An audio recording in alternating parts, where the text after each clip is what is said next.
Okay, so tell me please, what is this boat? Yes, this is a former fishing vessel. The boat was built in 48, so it's now more than 61 years old.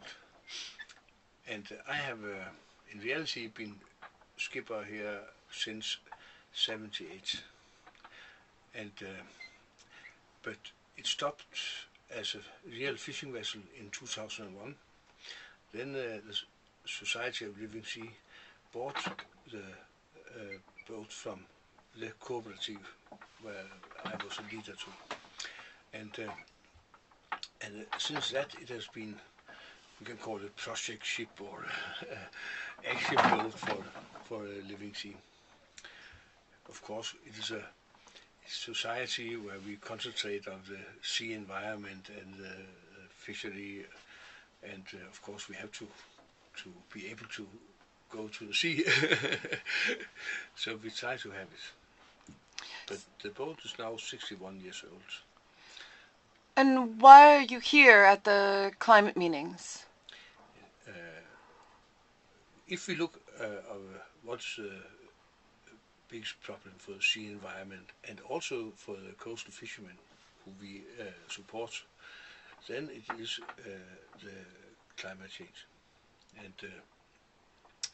And it's a reason why we be here. It is terrible to think about what the future of all the world, but of especially the fisher folk who are our friends. In the springtime, I should tell Living Sea we have a project. We call it Fisherman to Fisherman project in Eritrea by the Red Sea.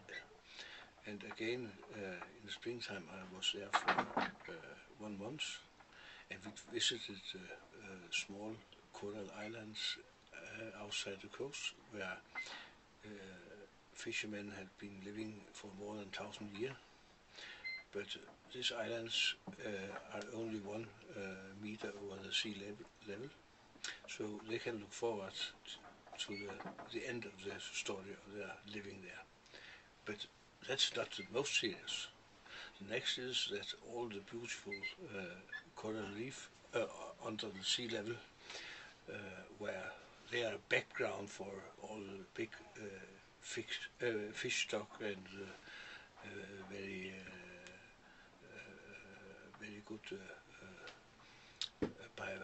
biodiversity in the area, they will disappear during maybe 1 or 2 generations. It is terrible. The next is that all the small animals were background for the sea change. Also, these animals, a lot of them will disappear. And what then in a world with more and more people,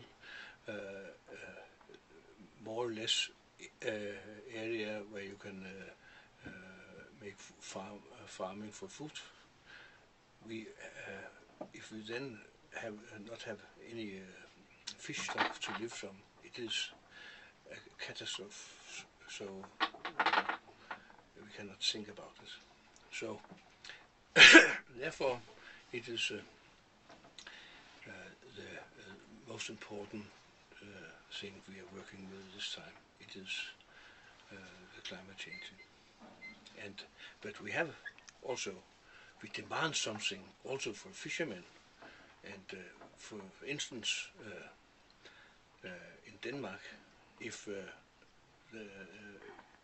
in the Danish fishing stopped trawling and instead of that used passive fishing gear, then the fuel consumption and exhaust of CO2 will be more than less than the half of what this is today with the same fishing. It is a very important point. Instead of that, for instance, the European communities last year when the oil prices were on a high level, they made a so-called oil packet for for the fish industry. It should help them to reduce the consumption with 10 or 15%. But what is that? We have to do some very radical, and it is to stop trawling, stop stocking the fishing equipment, but instead of that, let the fishes themselves use their own propellers to bend to the fishing gear, if you can say in that way. So it is one. Also, we have here a hearing in the Climate Forum 09 about the MSC, Marine Stewardship Council labeling of fish. It is very problematic because they have not the fuel consumption in fishery as a criteria. And therefore, they accept they are able to certify a lot of trawl fisheries, and that we cannot understand, and we have to, if we cannot press the MSC to change this, we have to use another kind of labeling of fish.